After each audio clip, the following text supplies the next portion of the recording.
महाकवि कालिदास एक नंबर के मूर्ख थे। यह एक राजा की बेटी थी, नाम था विद्योत्तमा। बड़ी विद्वान बेटी थी राजा की, पर विद्वान तो थी पर उसे अपने विद्या का बड़ा अभिमान था। वो कहती थी कि जो मेरे से बड़ा ज्ञानी होगा, जो मुझे अपने ज्ञान से संतुष्ट करेगा, मैं उसी से विवाह रचाऊंगी। अब वो इतनी बड़ी विद्वान थी कि उसके टक्कर का कोई विद्वान था ही नहीं। सारे लोगों को वो शास्त्रार्थ में पराजित कर देती थी। अब शादी करे कौन? उसकी उम्र बढ़ने लगी। राजा को बड़ी चिंता, मेरी बेटी कुंवारी रह जाएगी। और बड़ी घमंडी थी, ऐसे चलती थी कि मैं बड़ी ज्ञानी हूं। थोड़ा सा ज्ञान व्यान किसी को हो जाए, दो चार बुक पढ़ ले तो आदमी फिर ऐसे कहां चलता है, ऐसे ही चलता है। विद्योत्तमा को क्या हो गया? अभिमान। क्या हो गया? तब उसके पिता ने एक दिन कसम खाई, मैं अपनी बेटी का विवाह बड़े मूर्ख आदमी से करूंगा ताकि इसका घमंड टूट जाए। अब पिता ने सैनिकों से कहा, जाओ जो सबसे मूर्ख आदमी है उसे पकड़ कर लाओ। तो कालिदास जी मूर्ख हैं, ये कैसे सिद्ध हुआ था? कैसे सिद्ध हुआ था? यह जिस पेड़ पर चढ़कर जिस डाल पर खड़े थे उसी डाल को काट रहे थे। तो किसी सैनिक ने पूछा, भाई क्या कर रहे हो? बोले लकड़ियां काट रहा हूं। क्यों काट रहे हो? अरे भाई लकड़ियां काट रहा हूं। तो तुम जिस डाल पर खड़े हो उसी को काट रहे हो। बोले तो लकड़ी काटूंगा तब तो ले जाऊंगा। अरे बोले तुम गिर जाओगे। उसने कहा तुम हो मूर्ख, लकड़ी कटेगी तो लकड़ी गिरेगी, हम क्यों गिरेंगे? हम तो कट नहीं रहे भाई, हम कटेंगे तो हम गिरेंगे, कट तो लकड़ी रही है। अब सैनिकों ने समझ लिया कि ये बहुत बड़ा मूर्ख है, पकड़ के ले आए। महाराज ये मूर्ख आदमी है, अपनी बेटी का विवाह इससे करो। लेकिन बेटी के संग जबरदस्ती कैसे करे? उसकी भी तो राजी मर्जी हो। तो कालिदास के पास कुछ विद्वान लोग बैठ गए और कालिदास से कहा, सुनो अभी तुम्हारे सामने एक लड़की आएगी, कोई सवाल पूछेगी, तुम कुछ बोलना मत, इशारे से जवाब देना। वो जो जो कहे वह समझी उंगलियां उठाते चलना, ऐसे ऐसे, बाकी व्याख्या हम करते चलेंगे। कालिदास जी पहुंचे सभा में। ऊंचे आसन पर विद्योत्तमा बैठी थी। कालिदास जी जब आए तो वहां के विद्वान लोगों ने कहा, ये बड़े विद्वान हैं, शास्त्रार्थ कर लो। यदि तुम हार गई विद्योत्तमा तो तुम्हें इनसे विवाह करना पड़ेगा। हाँ हाँ कर लेंगी। कालिदास जी की आसन लगाई गई और कालिदास जी तो बिल्कुल एक नंबर के मूर्ख, पर कह दिया था बोलना मत, क्योंकि बोलेगा तो मूर्खता खुलेगी। अब बैठे हैं एक तरफ कालिदास जी, एक तरफ विद्योत्तमा। अब विद्योत्तमा ने, अब वहां के संतों ने कहा कि ये साइलेंट बात करेंगे, मतलब बात नहीं होगी मुंह से, इशारों में आप पूछिए। इतने बड़े विद्वान हैं कि बोलते कुछ नहीं है। ये बोल के नहीं समझाएंगे, ये इशारों से समझाएंगे। तो विद्योत्तमा बोली, तैयार हूं मैं साइलेंट बात करूंगी, मतलब बिना बोले बात करूंगी और समझाऊंगी और समझूंगी। ठीक है। विद्योत्तमा ने कहा,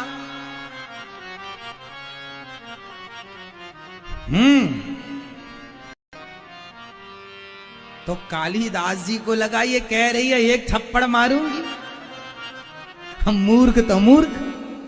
कालिदास जी ने कहा, तू एक मारेगी? मैं दो जमाऊंगा तेरे गालों में। विद्योत्तमा ने पूछा, क्या ब्रह्म एक ही है? अब विद्योत्तमा ने कहा, इससे कठिन सवाल पूछते। विद्योत्तमा ने कहा,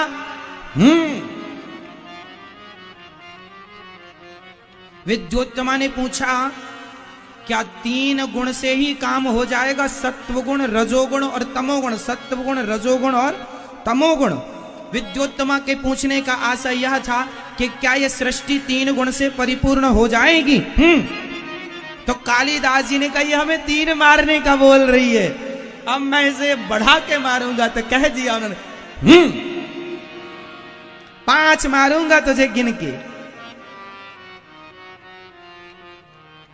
तो कालिदास जी ने कहा कि 5 मीन्स 3 गुण तो चाहिए, सत्व गुण, रजोगुण, तमोगुण, पर 3 से सृष्टि नहीं होगी। 3 के संग 5 तत्व भी लगेंगे, पृथ्वी, जल, वायु, अग्नि, आकाश, छित जल पावक गगन समीरा।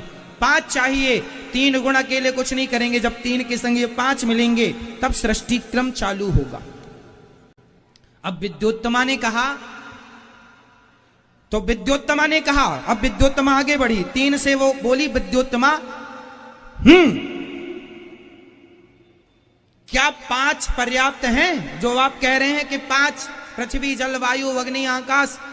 तो कह दिया विद्योत्तमा ने। तो कालिदास जी बोले ये हमें थप्पड़ मारने का बोल रही है। तो कालिदास जी बोले तुझे मैं घूंसा मारूंगा, घूंसा। तो ऐसी मुट्ठी बांध ली उन्होंने, और ऐसी मुट्ठी बांध के कहा तू मारेगी ना तो समझ लेना। ऐसे 5 को मिलाकर एक मुट्ठी बांध ली कालिदास जी ने। इस आशय, इससे क्या अर्थ निकला? इससे यह अर्थ निकला कि 5 तत्व तो हैं, पृथ्वी, जल, वायु, अग्नि, आकाश, पर 5 से काम नहीं होगा। 5 जब मिलकर एक ये संगठित हो जाएंगे, जब एक ही शरीरों में 5 समाएंगे तब शरीर की सत्ता होगी। 5 अलग अलग रहेंगे तो सत्ता नहीं। भाई पृथ्वी अलग भागे, जल अलग भागे, वायु अलग, तो शरीर थोड़ी तैयार होगा। जब 5 एक हो, इसलिए एक ठूसा मारेंगे तुझे। एक ठूसा कहा, मुठिका, एक महाकपि हनी मुठिका मिलके एक। विद्योत्तमा समझ गई कि ये आदमी बड़ा ज्ञानी है। विद्योत्तमा को लगा ये आदमी बहुत बड़ा ज्ञानी है, मेरे सही जवाब दिया हर प्रश्न का। और विद्वान लोगों ने व्याख्या करी। अब तो विद्योत्तमा तैयार हो गई, शादी हुई, राजा बड़ा खुश के चलो हो गई शादी। और जब शादी हुई तो वही है, मैंने अभी पिछली कथा में सुनाया था कि एक लड़का लड़की ने व्हाट्सएप में प्यार कर लिया और प्यार जब हो गया तो दोनों ने एक दूसरे को आई लव यू लिखा। लो आई लव यू भी हो गया, प्यार भी हो गया, और दोनों ने बिना फोन पे बात किए शादी कर ली, क्योंकि प्यार हो गया था ऑलरेडी उनका, बातचीत हुई नहीं थी। शादी हुई, और जब पति अपनी पत्नी का घूंघट उठाया और उठाकर बोला घूमने कहाँ चलोगी, तो उसने कह दिया तुल्लू मनाली तलेंदे, तित कतवा लेना। अब उसे पता चला ये तो तोतली है। अब तोतली इसलिए निकल गई क्योंकि उसने पहले बात, तो यही हुआ विद्योत्तमा के साथ।